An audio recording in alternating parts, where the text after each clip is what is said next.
3 years ago, I thought I understood what family meant. I believed that blood was thicker than water, that love meant acceptance, and that success would finally earn me the respect I had been chasing my whole life. I was wrong on all counts. Sometimes the people who should celebrate your victories are the ones who resent them most. That night at my brother's wedding, everything I thought I knew about my place in this world shattered in a single moment. But here is the thing about breaking points: they either destroy you or set you free. Before I share this story with you, let me know where you are watching from, and hit that like button if you have ever felt overlooked by the people who should love you most. Subscribe for more stories about finding your voice when everyone expects you to stay silent. Now let me tell you about the night I stopped being the family wallet and started being myself. Growing up in a modest two-story house in suburban Ohio, I always knew I was different from the rest of my family. My father, Harold, worked as a plant manager at the local manufacturing facility, coming home every evening with grease under his fingernails and stories about quotas and machinery. My mother, Dorothy, had spent 25 years teaching third grade before retiring, filling our home with the patient, nurturing energy that made her beloved by hundreds of students over the years. Then there was my younger brother, Jake, 4 years my junior, who seemed to embody everything my parents valued: outgoing, athletic, comfortable with his hands, and completely at ease in social situations. While Jake spent his afternoons throwing football with the neighborhood kids, I buried myself in books about computers and mathematics. When he charmed his way through high school with a C-plus average and a starting position on the varsity baseball team, I graduated valedictorian but spent prom night debugging code in my bedroom. The differences between us became more pronounced as we entered adulthood. Jake dropped out of college after his sophomore year, claiming that book learning was not for him, and immediately found work at the local auto repair shop, where his natural mechanical aptitude made him popular with both customers and coworkers. Meanwhile, I had earned a full scholarship to MIT, where I spent 4 grueling years studying computer science and electrical engineering.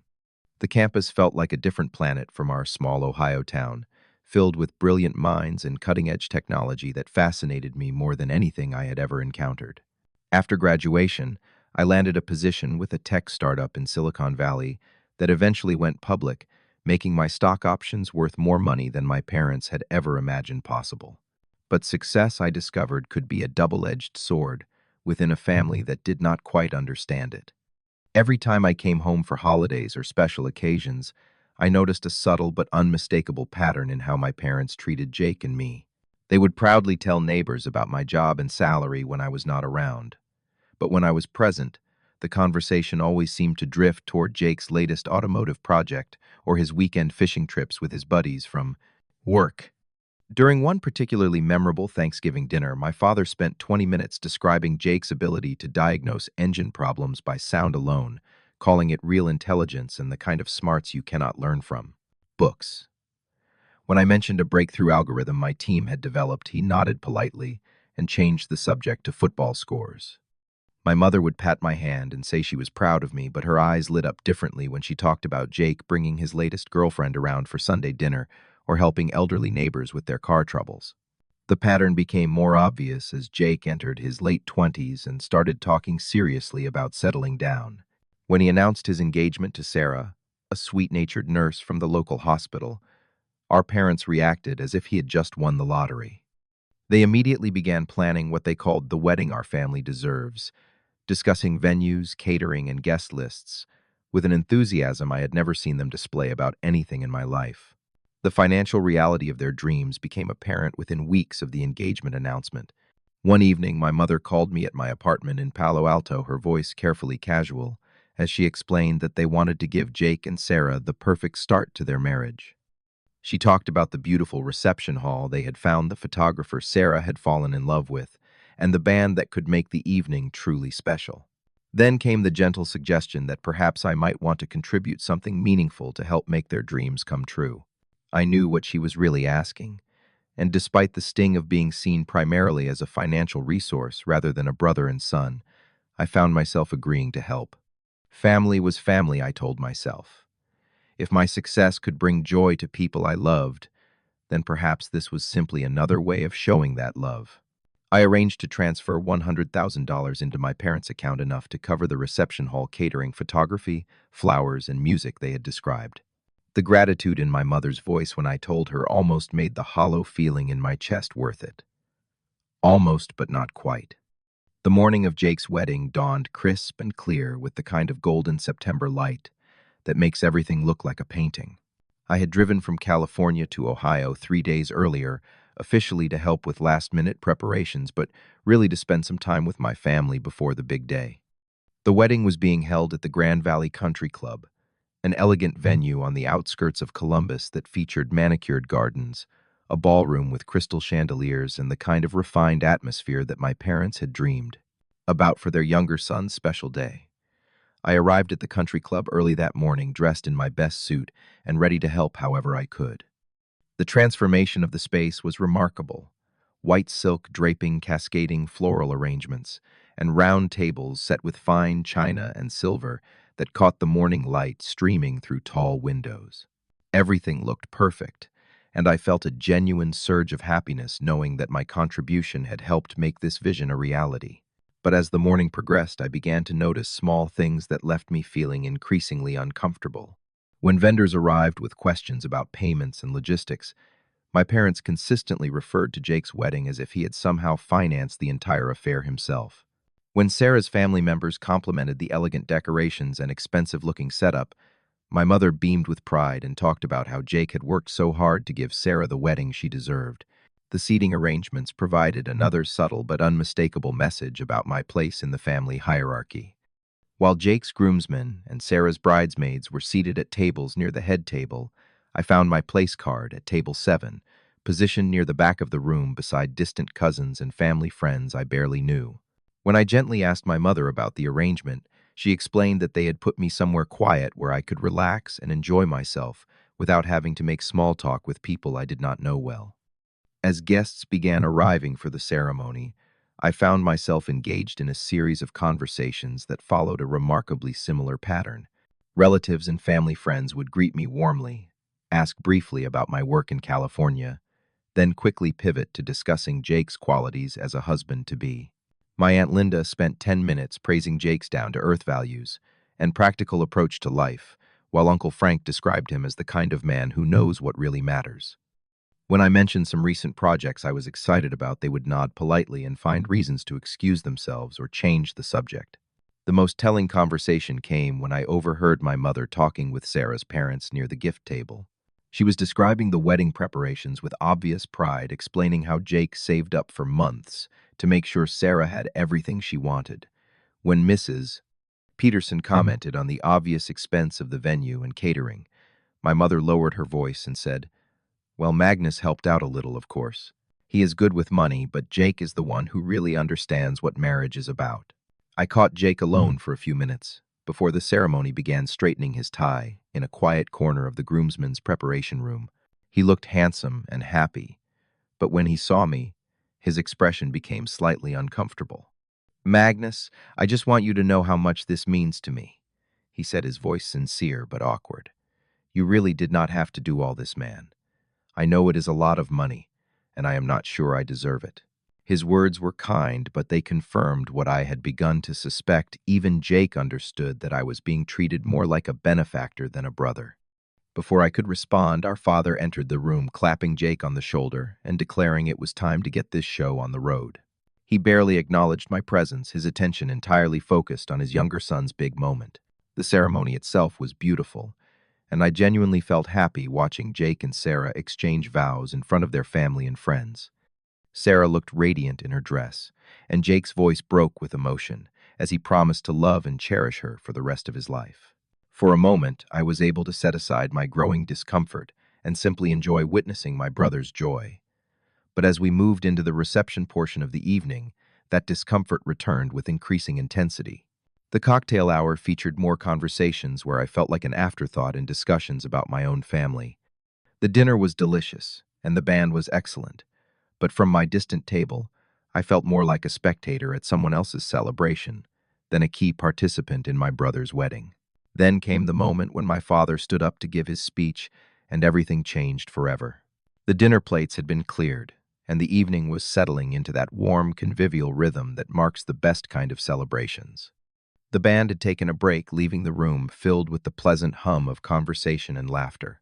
Jake and Sarah were glowing with happiness, moving from table to table to thank their guests and share quick conversations with people they had not been able to talk with during the ceremony. My father stood up from the head table, tapping his champagne glass with a butter knife to get everyone's attention. The room gradually quieted, and Harold cleared his throat with the slightly self-conscious air of someone who was not entirely comfortable with public speaking, but was determined to do right by the occasion. Ladies and gentlemen, he began, his voice carrying clearly across the ballroom. Thank you all for being here tonight to celebrate Jake and Sarah. As the father of the groom, I have been looking forward to this moment for a long time, and I want to share a few thoughts about my son and his beautiful new wife. He began with the standard remarks that you hear at most: wedding receptions, praise for Sarah's beauty and kindness, appreciation for both families coming together, hopes for the couple's future happiness. The audience responded warmly, and I found myself relaxing slightly, thinking that perhaps the speech would pass without incident.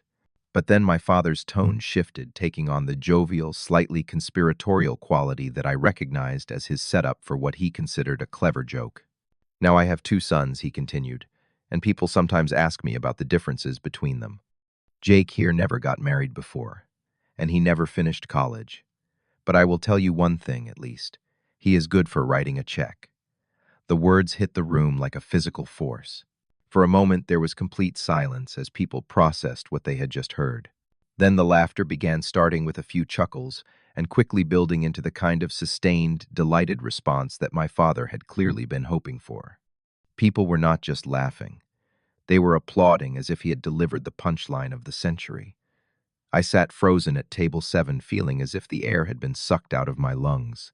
The laughter seemed to go on forever, and I could see people at nearby tables glancing in my direction, their expressions ranging from amused to slightly uncomfortable to openly delighted at what they apparently saw as a perfectly crafted bit of family humor. But it was not humor to me. It was 32 years of feeling like an outsider in my own family crystallized into a single devastating sentence.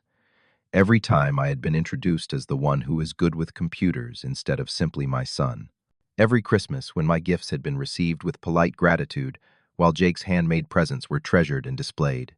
Every family gathering where my accomplishments were mentioned briefly, if at all, while Jake's daily life was discussed in loving detail.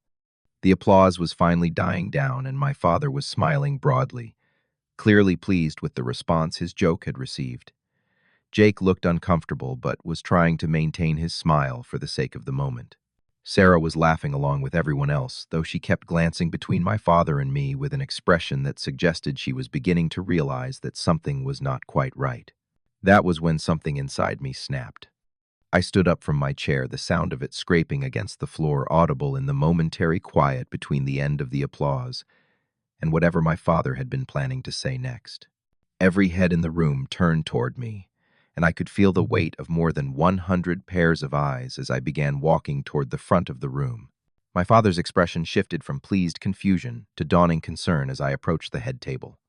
"Magnus," he said uncertainly, his voice still amplified by the microphone in his hand. I held out my hand for the microphone, and after a moment of hesitation, he gave it to me. The room was completely silent now, the kind of absolute quiet that only comes when people sense that they are about to witness something significant and potentially uncomfortable. I looked out at the faces staring back at me. Family members, family friends, Jake's co-workers, Sarah's relatives, all of them waiting to see what I would do next. For just a moment, I considered taking the safe route, maybe making a self-deprecating joke and sitting back down. But 3 decades of swallowed pride and suppressed hurt had brought me to this moment, and I suddenly realized that I was done being the family's silent benefactor. "You know what, Dad?" I said, my voice carrying clearly through the ballroom sound system. "You are absolutely right. I am not really family at all, am I? I am just your wallet." The silence that followed was different from the quiet that had preceded my father's punchline. This was the silence of shock, the kind of absolute stillness that comes when people realize they are witnessing something that cannot be taken back. I turned toward Sarah, who was staring at me with wide eyes, her hand pressed to her mouth. "And Sarah," I continued, my voice steady, despite the adrenaline coursing through my system about that $100,000 wedding gift I gave you. Yeah, forget about it. You could have heard a pin drop in that ballroom. I looked around the room, taking in the faces of people who had spent the evening treating me like a curiosity rather than a family member, and felt a strange sense of clarity settling over me. You want to know something funny? I continued, the microphone picking up every word. For 32 years, I have been trying to earn a place at this table. I thought if I worked hard enough, achieved enough, contributed enough, maybe I would finally be seen as more than just the weird kid who was good with numbers. But Dad just made it crystal clear, I am not your son. I am your ATM. My mother was crying now, and Jake had stood up from his chair, his face pale with shock. My father was reaching for the microphone, but I stepped back, keeping it in my possession. I have spent most of my adult life trying to buy your love and respect, I said, looking directly at my parents. But love that can be purchased is not really love at all, is it? It is just a transaction. And I am done being a transaction in my own family. I set the microphone down on the nearest table and walked toward the exit, my footsteps echoing in the absolute silence of the ballroom. Behind me, I could hear my mother calling my name and Jake saying something urgent to my father, but I did not turn around. As I reached the door, I paused and looked back one final time at the scene I was leaving behind, the elegant decorations I had paid for, the shocked faces of family and friends, and my brother standing beside his new wife with tears in his eyes. Then I walked out into the night air and felt truly free for the first time in my life. The weeks following Jake's wedding were the most emotionally turbulent period of my adult life.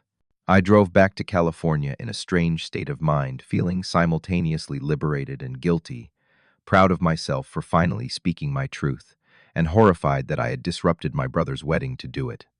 The rational part of my mind kept telling me that there must have been a better way to handle the situation, but the deeper part of my soul knew that 32 years of subtle dismissal and financial exploitation had finally reached a breaking point that demanded dramatic action. My phone rang constantly for the first week after I returned home. My mother called every day, sometimes multiple times, leaving voicemail messages that ranged from tearful apologies to angry accusations to desperate pleas for me to come home and work this out like a family. My father called less frequently, but his messages carried a tone of wounded confusion, as if he genuinely could not understand why his joke had provoked such an extreme response. Jake's calls were the hardest to ignore. His messages were filled with genuine remorse and a growing understanding of how the family dynamics had affected me over the years. "Magnus, I need to talk to you," he said in one voicemail. "I think I have been blind to a lot of things, and I am starting to realize how unfair we have all been to you. Please call me back. This is not about the money, it is about us being brothers." But I was not ready to talk to any of them. For the first time in my adult life, I was discovering what it felt like to live without the constant, low-level anxiety of trying to earn approval from people who seemed fundamentally incapable of giving it. I threw myself into my work with renewed energy, took up rock climbing on weekends, and started saying yes to social invitations from colleagues that I had previously declined because I was always saving my vacation time for family. Obligations. 3 months after the wedding, something unexpected happened that changed the trajectory of my healing process. I met Emma at a coffee shop near my office where she was working on her laptop with the kind of focused intensity that I recognized in myself. She was a UX designer for a nonprofit that created educational software for underprivileged kids, and our conversation began when I noticed she was struggling with a coding problem that I could help solve. Emma was different from anyone I had ever dated. She listened to my stories about work with genuine interest and asked thoughtful questions that showed she understood both the technical and creative aspects of what I did. When I eventually told her about my family situation, she did not try to minimize my feelings or push me toward premature reconciliation. Instead, she helped me understand that setting boundaries with people you love is not the same thing as rejecting them. "You did not destroy your family," she told me one evening as we walked along the beach near Santa Cruz. "You refused to let them continue treating you like a resource instead of a person. There is a huge difference." Her perspective helped me begin to process my own feelings with less guilt and more clarity. I started to understand that my outburst at the wedding, while dramatic and painful, had been the natural result of years of accumulated hurt that I had never properly addressed. More importantly, I began to see that genuine relationships require mutual respect, and that respect cannot be purchased or demanded. It must be earned through consistent, loving behavior. About 6 months after the wedding, Jake drove to California to see me in person. I agreed to meet him for dinner at a restaurant in San Francisco, curious to hear what he had to say, but not ready to commit to anything beyond a single conversation. He looked older than I remembered, and there was a seriousness in his demeanor that I had never seen before. "I have been doing a lot of thinking since the wedding," he said after we had ordered our food. "And I owe you an apology that is way bigger than anything I can fit into a conversation over dinner. But I want to start somewhere." He went on to explain that my dramatic exit had forced him and our parents to confront aspects of our family dynamic that they had never consciously acknowledged. Sarah, in particular, had been instrumental in helping him understand how dismissive and exploitative their treatment of me had been over the years. "She made me realize that if someone had treated her the way we treated you, I would have been furious," Jake said. "But because it was happening gradually, and because you never complained, we all just accepted it as normal. That does not make it right, and it does not excuse any of us." Our parents, he explained, had gone through their own process of recognition and regret. My father had been particularly shaken by the realization that his joke, intended as harmless family teasing, had been the final straw in a pattern of behavior that had made his own son feel unwelcome at family gatherings. "They want to make things right," Jake said. "But they also understand that this is not something they can fix with an apology or a gesture. They know they need to earn your trust back, and they are prepared to do that however long it takes." I appreciated Jake's honesty and his obvious sincerity, but I was not ready to rush back into the family dynamic that had caused so much pain. Instead, I suggested that we start slowly with occasional phone calls, and maybe a visit sometime in the future, when I felt more prepared to navigate those relationships. Over the following year, my family and I began the slow process of rebuilding our relationships on a foundation of mutual respect, rather than financial obligation. My parents made genuine efforts to learn about my work and interests, asking questions that showed they wanted to understand my life, rather than simply benefit from my success. Jake and Sarah visited me in California, and I was touched by how carefully they treated me as a host and brother, rather than as a source of entertainment funding. The breakthrough moment came during a phone call with my father about 18 months after the wedding. He called to tell me about a problem he was having at work, and instead of asking for financial help or practical advice, he simply wanted to talk through his feelings with someone he trusted. During that conversation, I realized that he was treating me the way he had always treated Jake, as a son whose opinions mattered and whose emotional support was valuable. "I know I have a lot of ground to make up," he said toward the end of our conversation. "But I want you to know that I am proud of the man you have become, not just because of what you have accomplished professionally, but because of how you handled a difficult situation with more grace than I deserved." Today, 3 years after that disastrous wedding speech, my relationship with my family has evolved into something healthier and more authentic than it had ever been before. We still have our moments of tension and misunderstanding, but they are navigated within a framework of mutual respect that makes all the difference. Jake and Sarah are expecting their first child, and they have asked me to be the godfather. My parents have learned to celebrate my achievements without treating them as family resources, and they have begun to understand that love expressed through respect and interest is far more meaningful than love expressed through expectation and exploitation. The most important lesson I learned from that painful period is this: sometimes the people who claim to love you need to be taught how to treat you with dignity. Setting boundaries with family members is not an act of rejection. It is an act of self-preservation that can ultimately save the relationships you want to maintain. Standing up for myself that night did not destroy my family. It forced all of us to confront uncomfortable truths about how we had been relating to each other, and it created the space for us to build something better. The road to genuine reconciliation was long and sometimes difficult, but it led to relationships based on authentic connection rather than financial convenience. If you have ever felt like you were more valued for what you could provide than for who you are, I want you to know that you deserve better. Love should not come with a price tag, and respect should not be something you have to purchase. Sometimes the most loving thing you can do for your family is to refuse to accept treatment that diminishes your worth as a human being. That night at my brother's wedding, I learned that being alone with your dignity intact is infinitely better than being surrounded by people who see you as a resource rather than a person. And ultimately, that lesson led me back to a family that had learned to see me clearly for the first time in my life. Have you ever had to set difficult boundaries with family members who took you for granted? I would love to hear your story in the comments below. If this story resonated with you, please hit that like button and subscribe for more real-life stories about finding your voice and standing up for yourself. Share this video with someone who might need to hear that their worth is not measured by what they can provide to others. Thank you for listening to my story, and remember that your value as a person is inherent, not earned.